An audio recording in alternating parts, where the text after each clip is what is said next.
미국에서 한인교회를 하시는 송병주 목사님에 관한 이야기입니다. 이분의 아버지가 가수원을 하다가 어느 해에 가수원을 3배로 확장을 했습니다. 그런데 그 해에 서리가 예년보다 3주나 빨리 내려 그 해 농사를 망쳐버렸습니다. 힘든 고비를 걷고 난 다음 아버님의 생신 선물로 건강검진을 해드렸는데 건강검진에서 간암 말기 판정을 받습니다. 그리고는 오래지 않아 돌아가시게 됩니다.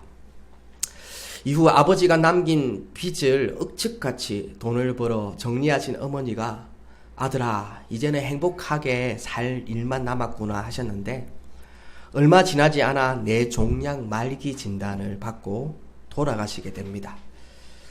어머니의 장례식을 마치고 미국으로 돌아와 마음을 잡고 공부를 하기 시작할 때쯤 느지막하게 얻은 막내 아들이 자폐증이라는 것을 알게 됩니다.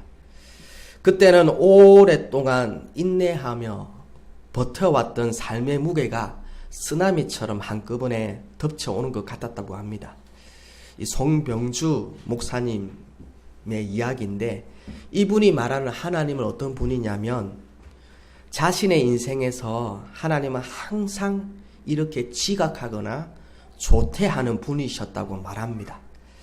하나님은 입장이 난처해지면 묵비권을 행사하시고 더 애매해지면 무단으로 조퇴하시는 분이었다고 합니다. 하다 안 되면 미안하다, 사랑한다 라며 한마디만 던져주시는 분이셨다고 합니다. 하지만 지금 이 송병주 목사님은 한인교회의 꽤 큰 교회에서 상처 입은 치유자가 되어서 많은 분들을 위로하며 귀하게 쓰임받고 있습니다. 여러분들은 어떻습니까? 기도가 척척 이루어지십니까? 아니면 하나님은 내 삶에 늘 느지막하게 찾아오시는 분으로 지각하는 분으로 느껴지십니까? 때로는 기도가 제깍 이루어질 때도 있지만 어떤 때는 그렇게 오랫동안 기도해도 기도가 좀처럼 이루어지지 않을 때가 참 많이 있는 것 같습니다. 부모님의 구원을 위해, 친구들의 구원을 위해, 가족들의 구원을 위해 늘 기도했지만 내 기도는 왜 이렇게 드디어 응답되는 걸까? 하나님은 내 인생에 왜 이렇게 지각하시는 것일까? 하나님은 아버지라면서 척척 알아서 해주시면 안 되실까? 저의 첫째 시윤이 이야기를 하자면 아기가 잘 안 생겼습니다. 오랫동안 기도해야 했습니다. 아기가 안 태어나서 임신이 안 돼서 둘만 이대로 사는구나 생각했는데 또 어떻게 해서 아기가 생겼습니다. 그리고 태어나자마자 문제가 생깁니다. 그래서 바로 대학병원 응급실로 가야 했습니다.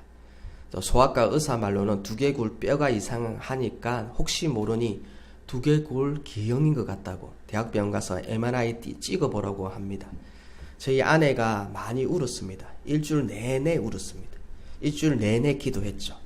대학병원 가는 날 소아과에 소견서를 가지고 갔더니 자기는 이런 경우를 아이를 많이 봤는데 이런 경우를 평생에 본 적이 없다고 하면서 두개골 부종이 심해서 6개월 또 최소 6개월은 치료해야 한다고 생각했는데 자기가 일주일 만에 그 소견서를 보니까 그 6개월 동안 이 치료해야 될 것이 일주일 만에 나아 있는 겁니다. 아주 신기한 일이 일어난 거죠. 하나님께서 기도에 응답해 주시고 지금은 아무렇지 않게 말할 수 있지만 그때는 세상에서 가장 긴 일주일이었습니다. 우리가 시간이 지나고 난 다음에야 이것이 하나님의 은혜였고 하나님의 도우심인지 알지만 고난 한가운데 있을 때에는 뭐든지 쉽게 되지 않습니다. 하나님은 항상 애끓게 만들고 간절하게 만들고 절박하게 만들고 마음 가난하게 만들고 하나님만 바라보게 만들고 어떤 때는 하나님은 막 원망하게 만들고 그렇게 하나님은 우리들을 애절하게 만들고 간절하게 만드는 것 같습니다.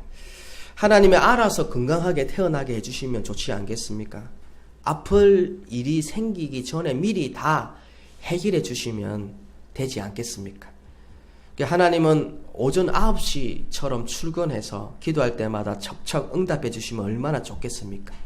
기도하는 첫날에 응답해 주시면 얼마나 좋겠습니까?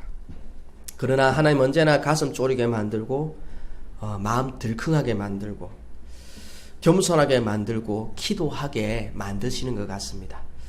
오늘 말씀에 오후 5시에 일감을 얻은 일꾼들이 나옵니다.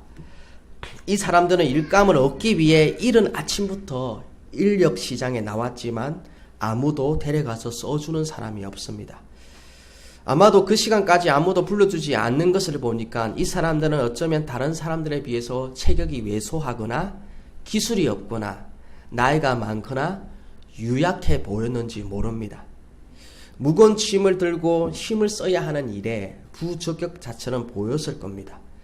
이 사람들은 아마도 못나고 부족하고 허약하고 나이 많고 병들고 배운 것이 없는 사람이지 않았나 생각해 봅니다. 7절 말씀에 우리를 품꾼으로 쓰는 이가 없음이니이다 라고 말합니다. 참 가슴 아픈 말이죠. 실직의 아픔을 당한 분은 이 말이 얼마나 아픈 말인지 아실 겁니다. 저도 젊은 시절에 어렸을 때 직장에 갔더니 한 달 만에 쫓겨난 적이 있습니다. 교회 다니면서 공부할 수 있는 일이 없나 찾아봤더니 적당한 일자리를 못 찾아서 몇 년 동안 그렇게 시간을 보냈던 적이 있었습니다. 요즘에 뉴스에 보니까 이 추운 날씨에 지상에서 75m 굴뚝에서 오늘로 414일째 고공농성을 하는 분들이 있습니다. 보통 사람들은 생각하죠. 왜 저렇게까지 하나? 다른 직장을이나 알아보지. 그렇게 생각할 수 있겠지만 없는 이들에게는 이마저도 쉬운 일이 아닙니다. 언젠가 PD 수첩을 보니까 한전의 하청 직원인데 이분들은 전봇대에 올라가 전선을 수리하는 일을 하시는 분입니다. 전기 사고가 종종 일어나는데 전선 공사를 하다가 감전이 되는 경우가 있답니다. 감전이 되면 죽거나 두 팔을 잘라야 한다고 합니다. 한전에서는 사고가 나면 자신들의 회사 직원이 아니라며 보상은커녕 나 몰라라 한다는 겁니다. 감전 사고 나는 일이 너무 많으니까 이분들이 그래서 그 일이 무서워서 딴 일을 찾아 나갔다가도 배운 게 도둑질이라고 다른 일을 하다가도 결국 다시 돌아와 전기밥을 먹게 된다고 합니다. 기름밥을 먹기 시작하면 기름밥을 계속 먹을 수밖에 없습니다. 왜냐하면 육체적으로 피곤한 노동일을 하면서 다른 일을 공부할 여유도 없고 시간도 없고 재정도 없기 때문입니다. 사회 구조 악의 문제는 이 사회에 여전히 존재합니다. 한번 가난하면 그 굴레에서 벗어나기가 어렵다는 말입니다. 오늘 여기 성경에 나오는 일꾼들은 일을 하고 싶은데 자기 일을 불러주는 사람이 없습니다. 이 사람들은 남편에게는 능력 있는 남편이고 싶고 아내에게는 능력 있는 남편이고 싶고 자녀들에게 자랑스러운 아빠이고 싶은데 직장을 잃었을 때 자신을 필요로 하는 곳이 없을 때 얼마나 처량했겠습니까? 여기 나오는 품꾼은 오늘날 누군가의 남편이고 누군가의 아버지이고 오늘날 누군가의 어머니일 수 있는 겁니다. 집에 들어가면 아빠하고 엄마하고 달려오는 아들, 딸이 있는 분들입니다. 집에 들어갈 때 자식들에게 붕어빵 하나라도 간식 하나라도 사다 주며 먹으라고 내놓아야 할 가장들입니다. 이 사람들은 이른 시간에 일감을 찾기 위해 장터에 나왔지만 기술이 없어서 건강하지 않는 몸이라서 나이가 많아서 다른 사람들에게 순서에 밀려버립니다. 무엇보다도 오늘 본문 말씀에 가슴 아프게 하는 부분이 뭐냐면 이 사람들은 오후 5시가 됐음에도 불구하고 그 자리를 떠나지 못하고 있는 겁니다. 한두 시간 기다리다가 오늘은 공치는 날이구나 하면서 그 자리를 떠나야 하는데 차마 빈손으로 집에 돌아갈 수 없기 때문에 오늘 일을 해야 저녁에 한 끼라도 먹을 수 있기 때문에 그래서 그 자리를 떠나지 못하고 있습니다. 남자분들은 군대 가기 전에 한 번쯤은 인력시장에 나가본 적이 있을 겁니다. 저도 군대 가기 전에 신나게 놀기 위해서 총알을 준비하려고 용역시장에 나가봤습니다. 그때 당시 하루 일당이 3만 원. 그리고 5천 원은 그 용역 회사에서 먹고 제가 받는 돈은 2만 5천 원이었습니다. 제가 딱 봐도 얼굴이 하얗지 않습니까? 일한 경력이 없어 보이고 첫날이니까 노가다도 해본 적도 없고 체격도 왜소하고 사실 뼛속에 근육이 있는데 이게 눈으로 보이는 게 아니니까 제가 아무리 말로 증명할 수 없지 않습니까? 다른 분들, 건강한 분들, 얼굴 새까만 분들 다 데려가고 마지막에 느지막하게 저도 불러간 적이 있었습니다.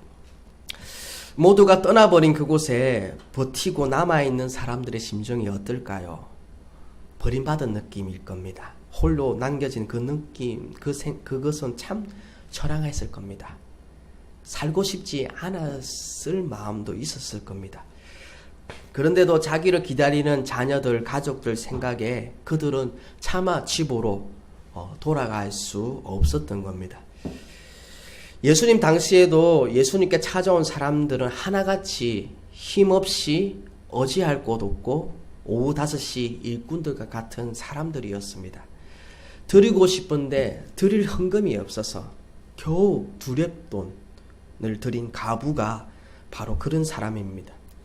하나밖에 없는 아들이 죽고 난 다음에 예수님께 나와 아들 살려달라고 소리치던 그 여인이 바로 오후 5시 인생입니다.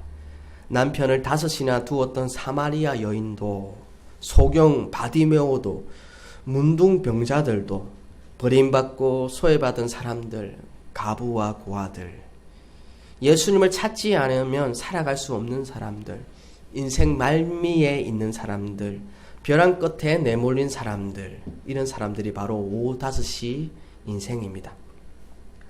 제가 오래전에 10수년 전에 읽었던 책이 있습니다. 강준빈 목사님의 가슴 아픈 소리를 내는 사람들의 행복이라는 책인데, 이 강준빈 목사님은 그분의 어머니를 이야기합니다. 어머니가 가부였는데 처량한 신세타령을 한 번씩 입으로 푼다고 합니다. 목사님은 늘 그 한많은 푸념을 듣고 자랐다고 하는데, 그 가난한 동네에 배고프고 가난한 시절에 그 동네 사람들은 늘 시끄러웠다고 합니다. 술 마시고 신세 한탄하는 소리, 통곡 소리, 소리 치는 소리, 부부싸움 소리, 이런 소리들로 가득한 그 가난한 동네에서 자란 이 목사님은 이 에세이에서 짤막하게 이 글의 마지막 부분에 이런 얘기를 합니다. 가슴 아픈 사람들은 소리를 낸다. 힘들고 아프고 괴로우니까 그것을 그런 소리를 내며 산다는 겁니다.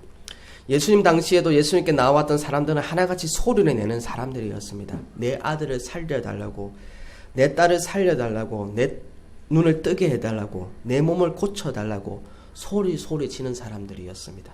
그 사람들은 다 예수님으로부터 치유를 받았고 회복을 받았습니다.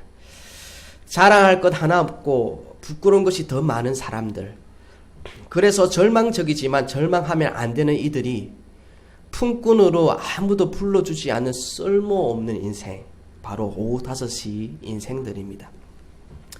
지금 우리 주변에도 오후 5시 인생들이 참 많죠. 눈에 넣어도 아프지 않는 이 자녀들을 먹여 살리기 위해 아침 일찍, 새벽 일찍 피곤을 이기며 출근하는 아버지들, 어머니들, 언제 형편이 나아질까 기약 없는 분들, 오랜 병에 걸려있는 분들, 도대체 이 병의 끝이 언제인지 그 질병 속에 몸도 마음도 지쳐가는 분들, 부모님의 구원을 위해, 자녀들의 구원을 위해 오랫동안 기도하고 있으나 이미 마음은 다 지쳐버리고 더 이상 소망도 기대도 할 수 없는 분들,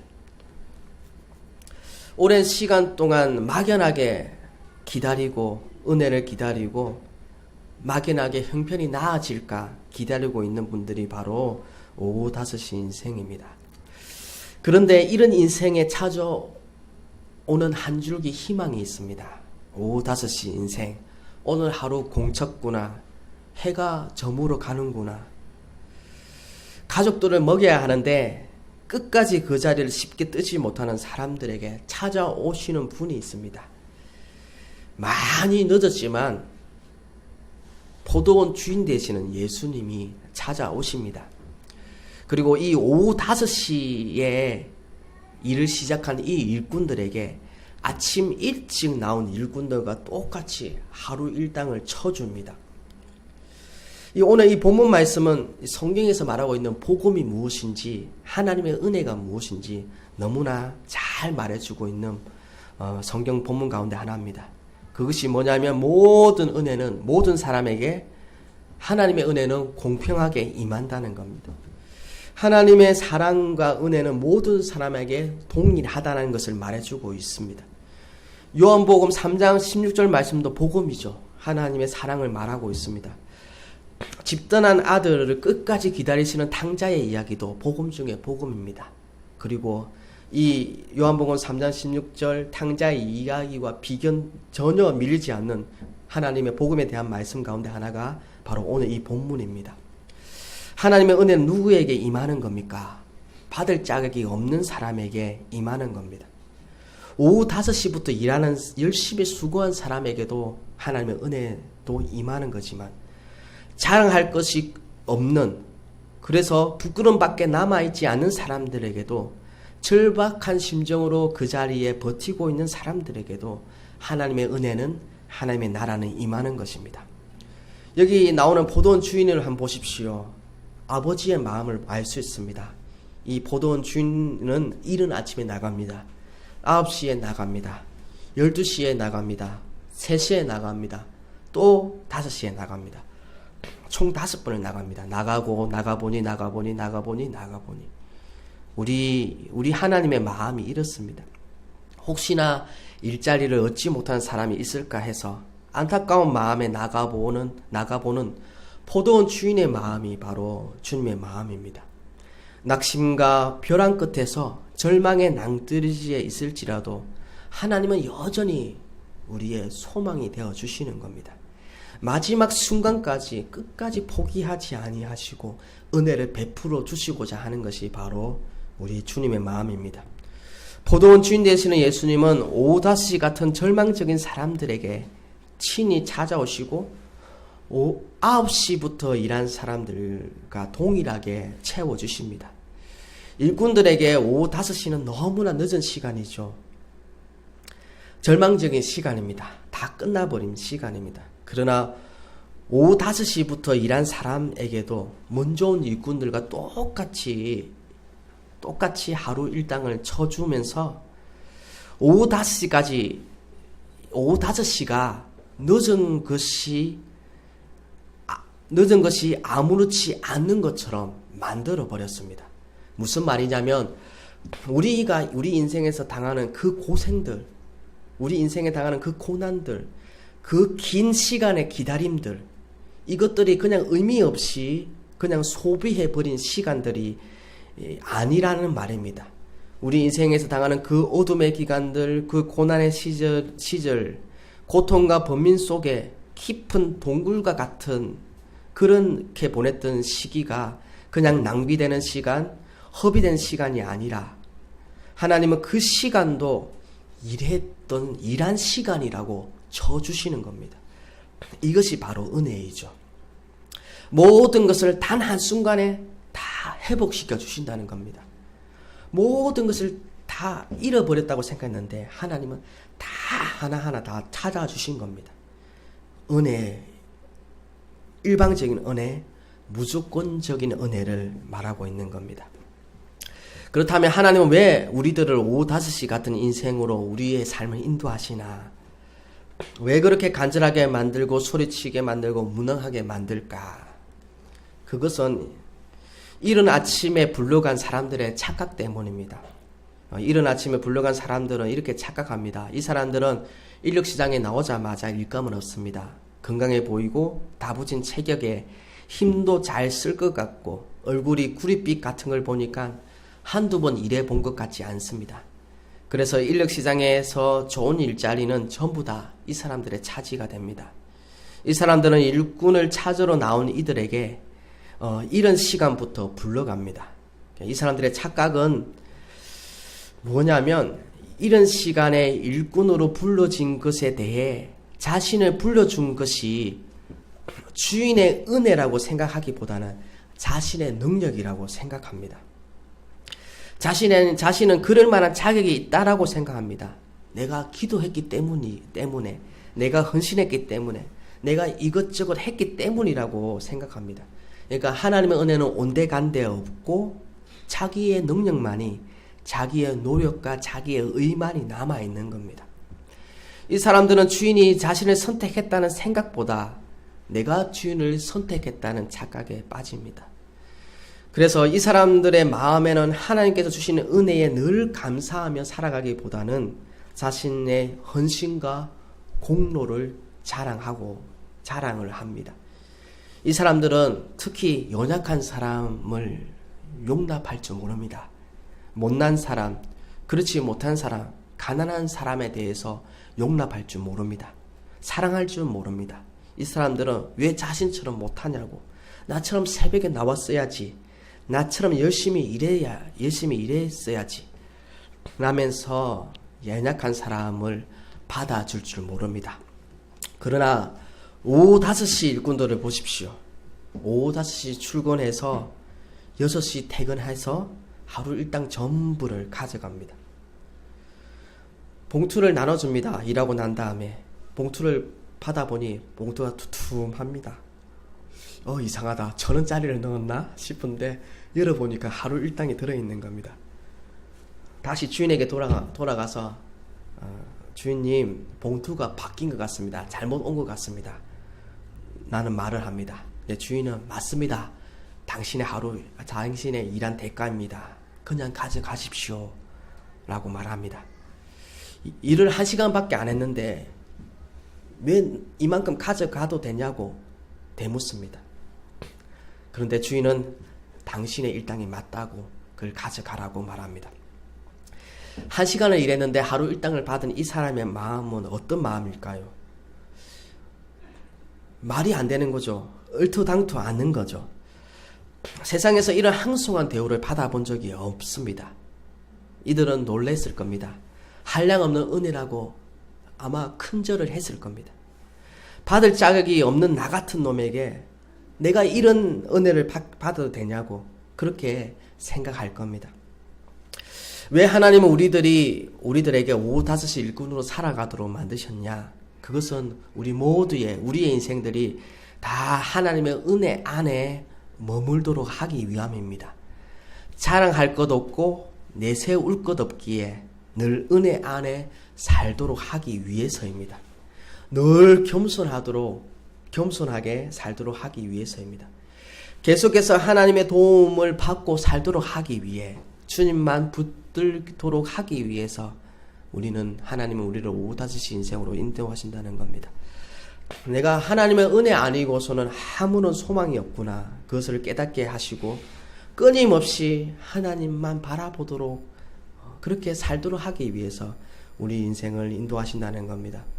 이 사람들은 모든 것이 감사하고 모든 것이 하나님의 은혜라고 생각할 겁니다. 나 같은 사람도 하나님께서 사랑하시나, 나 같은 죄인도 사랑해 주시나, 그저 감사하고 감사하는 마음밖에 없을 겁니다. 사랑받을 수 없는 사람인데, 그럴 자격이 없는 사람인데 사랑받았구나. 하나님의 긍휼을 받을 자격이 없는 자인데, 이렇게 극악한 죄인인데, 죄인 중에 괴수였는데 나 같은 사람도 사랑하시나, 그 사랑에 매일매일 감격하며 살지 않겠습니까? 예수님은 그렇게 말씀하셨습니다. 하나님 나라는 누구의 것이냐? 이 사람들의 것이다 라고 말합니다. 어린아이들, 고아와 가부, 창기들, 이런 사람들이 바로 하나님 나라에 들어갈 사람이다라고 말했습니다. 이런 분들의 특징은 그렇죠. 나는 자격이 안 된다고, 나는 죄인이라고. 그래서 감사할 것밖에 없는 사람들, 그 사람들이 하나님의 나라를 유업으로 받을 사람들이라는 겁니다. 어느 집사님이 그런 고백을 했습니다. 신앙생활을 오랫동안 수십 년 하다 보니까 자기가 원했던 그런 기도들이 있었지 않습니까? 기도하며 살고 하나님 앞에서 살아갔는데 돌아보니까 자기가 기도했던 대로 이루어진 것이 별로 없대요. 그런데 이런 고백을 합니다. 근데 뒤를 딱 돌아보니까 하나님이 모든 것을 다 응답해 주셨대요. 말이 안 되죠. 내가 원했던 기도는 응답이 안 됐는데 돌아보니까 하나님께서 다 응답해 주셨답니다. 어떻게 해요? 다르게. 내가 원하는 대로는 이루어지지 않았지만 나를 너무나 잘 아시는 하나님이 내게 가장 좋은 것으로, 내게 가장 적당한 것으로, 내게 맞는 것으로 응답해 주셨다는 겁니다. 내가 원하는 삶이 아니라 하나님께서 원하는 삶으로 자기의 삶에 응답해 주셨다라고 그런 고백을 하셨습니다. 하나님은 우리의 아버지가 되시죠. 그래서 우리에게 우리의 필요를, 우리를 또 사랑하시기 때문에 우리의 모든 소원과 우리의 처지와 우리의 문제들을 너무나 잘 아십니다. 하나님은 우리를 사랑하시기 때문에 좋은 것으로 채워주십니다. 그 좋은 것이 뭐냐면 우리가 좋은 것이 아니라 하나님이 보시기에 좋은 것으로 우리 삶을 채워주신다는 겁니다. 자, 우리 모두는 오후 5시 인생이 됐으면 좋겠습니다. 하나님의 은혜 아니고서는 살 수 없구나. 그렇게 살아가는 분들은 다 오후 5시 인생입니다. 오후 5시의 인생으로 살아가는 분들에게는 하나님의 은혜가 끊어지지 않을 겁니다. 늘 하나님의 은혜가 뒤따를 겁니다.